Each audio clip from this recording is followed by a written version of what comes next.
Hello everyone, welcome back, and you are watching my YouTube channel Technical World. Today in this video I'm going to show you how to remove iOS 14.4 beta 1 and iPad OS 14.4 beta 1 from iPhone and iPad.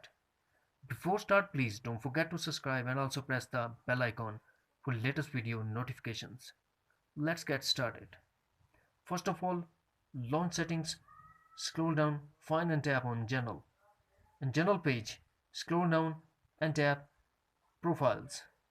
Now tap iOS and iPad OS 14 beta software and tap Remove Profile.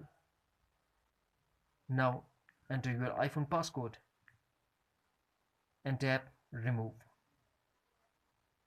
If you want to restart, tap on Restart. If you don't want, tap Not Now. That's it.